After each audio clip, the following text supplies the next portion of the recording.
আসসালামু আলাইকুম। কয়েকদিন ধরে ব্লগ এডিট করতে চাচ্ছি, কিন্তু শরীরে এত ঠান্ডা লেগেছে যে শব্দটাই ভালো শোনা যায় না। এই কারণে আর ব্লগ ভিডিও এখন রেডি করতে পারছি না। মোবাইলে প্রচুর পরিমাণ ভিডিও জমা হয়ে গিয়েছে।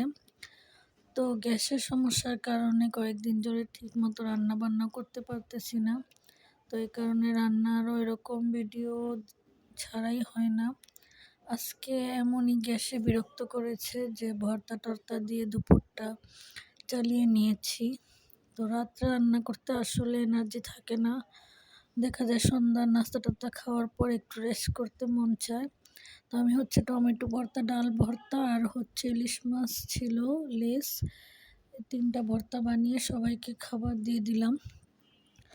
শুবে বরাতের একটা ভিডিও এডিট করব ভাবতেছিলাম, সেটাও হয় নাই। তো আজকে ভাবতেছি যে কয়েকটা ভিডিও এডিট করব। শরীরে একটু ঠান্ডাটা কমেছে। এই তো আমি একটু ভাত খেয়ে নিলাম। ভাবছি গোসলটা পরে করব। ভর্তা দেখলে আসলে লোভ সামলাতে পারি না, এটাই হচ্ছে কথা। তো ভর্তাগুলো অনেক টেস্ট হয়েছে। আর যাই হোক, কাজ তো আর এখন শেষ হবে না, কারণ রমজান চলে আসলো। আর এই যে ওরা 2 ভাই বোন মিলে ওর পাপার সাথে ডাক্তারের কাছে গিয়েছিল। বাবুটাও গিয়েছিল। তো বাবুকে একবার নিয়ে গিয়েছে জুতা কেনার জন্য। আর পরের বার আমার ছেলে আর আমার মেয়ে 2 জনে গিয়েছে। এই পাঞ্জাবি নিয়ে আসছে শবে বরাতে পরার জন্য, আর মেয়ের জন্য 2টা ড্রেস নিয়ে আসছে। ছেলের জন্য অ্যাশ কালার একটা পাঞ্জাবি নিয়ে আসছে। তো ছেলে তো বলতেছিল যে আমরা 2 ভাই একরকম পাঞ্জাবি পরবো। তো ওর আব্বু বলতেছে যে বাবুদের যদি ওরকম অ্যাশ কালার পরাই তো বাবুদের সুন্দর লাগবে না, একটু লাল টালি ভাল লাগে। তো এই যে আমার ছোট্ট বাবুটা এটা কিনে নিয়ে আসছে। খেলনা তো সারাদিনই কিনে, ওদের খেলনা কেনা শেষ নেই। আর এটা আমার মেয়ে কিনে নিয়ে আসছে। তো এই ড্রেসগুলো সুতি হলেও পরে কমফোর্টেবল আছে। তো বেশিরভাগ সময় আমি কিনে নিয়ে আসি ওদের ড্রেস। ওই যে স্কুল ড্রেসের জন্য মেনলি আসলে ওদের যাওয়া স্কুলের জুতাগুলো এই স্কুলে কালো বলেছে। তো ওই জুতাগুলো আনার সময় আমার ছেলে বলল যে শুভে বড়দের পাঞ্জাবিগুলো নিয়ে আসবো। তো ছোটবেলা থেকে আমিও ওই যে শুভে বরাতে নতুন জামা পরি। তো ওই অভ্যাসটাই আমাদের বাচ্চারাও পেয়েছে। আসলে এটা কোনো নিয়ম না। আর এটা অনলাইন থেকে আজকে পার্সেলটা আসলো। আমি কয়েকদিন আগে অর্ডার করেছিলাম। এটা আয়তুল কুরসি লেখা বলেছিল পেজে, একটা ফেসবুক পেজ থেকে আমি নিয়েছি আমার ছেলের জন্য। আমার ছেলে ইদানিং অনেক রাগ করে, বড় ছেলেটা অনেক জিদ বেড়ে গিয়েছে।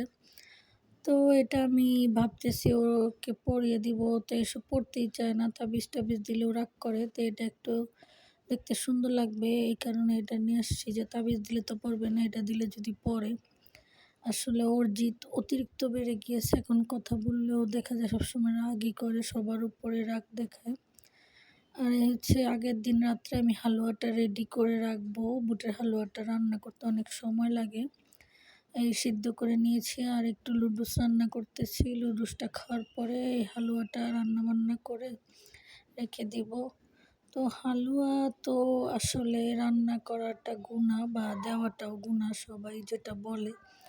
তো আমরা আমি, আমার আম্মু, আমরা সবাই আগের দিনই রান্না করে রাখি। আসলে দেখা যায় কি বাচ্চারা তো খেতে চায়, এটা তো ওই যে ঐতিহ্যবাহী অনেক বছর আগের থেকেই রীত চলে আসছে। তো আমরা রান্না করি। তো ওই দিন রান্না করি না, ওই দিন রান্না করলে আসলে নামাজেরও ব্যাঘাত ঘটে, শরীরেও এনার্জি থাকে না। কারণ বুটের হালুয়া রান্না করলে অনেক নাড়তে হয়, অনেক সমস্যা। এ কারণে আমি আগের দিন রান্নাটা করে রাখি। তো আমি আবার যেটাই রান্না করি কম রান্না করতে পারি না। তো আমি হালুয়া 1 কেজি রান্না করে রেখেছি, যাকে দেওয়ার দিব। আর বাকিগুলো 1 বাটির মতো রেখেছি, আমার ছেলে খেয়ে নিবে। তো আমার ছেলে বলতেছে আমি রোজার সময় খাবো। তো আমি বলছি রোজার সময় বানিয়ে নিব নতুন করে, সমস্যা নেই। এই শুবে বরাতের দিন এগুলো রান্না করেছিলাম। এমনিতেই শুক্রবারে আমি রান্না করি পোলাও, সাদা পোলাও আর গরুর মাংস। তো আগের দিন রাত্রে আমি ওইটাও রান্না করে রেখেছিলাম, মুরগিটা। ভাবলাম যে গ্যাসের সমস্যা করে নাকি। আর এই যে খাওয়া দাওয়ার পর বিকেলবেলা আমি একটু সুজি হালুয়া রান্না করেছি। আসরের নামাজের আগে সুজি হালুয়াটা কমপ্লিট করেছি, যাতে সন্ধ্যার পরে আমার কোনোই কাজ না থাকে। তো তো সুজির হালুয়া তো আমরা সবসময় মাঝে মধ্যে সকালবেলা আমি প্রায় রান্না করতাম, কিন্তু এখন করি না, কারণ চিনি খেলে নাকি ভয়। তো আমার হাজব্যান্ডের গোষ্ঠীর আবার সবাই ডায়াবেটিস হয়ে গিয়েছে, তো আমি বাকি আছি, তো আমার তো একটু ভয় লাগবেই। তো এই কারণে আমরা এখন সকালবেলায় আর এই যে পাউরুটিগুলো নিয়ে আসছে আমার হাজব্যান্ড আমার ছেলে মিলে, তো আমি বলছি যে পাউরুটি নিয়ে আসতে। তো শুভ বরাতে পাউরুটিটা ছোটোবেলা থেকে আমার অনেক ফেভারিট ছিল, নানু বাসায় খেতাম। তো আগে তো এত অ্যাভেলেবেল পাওয়া যেত না, তো এখন তো ওই যে আশেপাশে অনেক দোকানদাররা বিক্রি করে, কনফেকশনারি পাউরুটির দোকান বা কেক দোকানে সব জায়গায় পাওয়া যায়। এখন তো রীত হিসাবেই চলে যে মেয়ের জামাইয়ের বাসায় কি নিজের আত্মীয় স্বজনদের বাসায় সবাই এই পাউরুটিটা দেয়।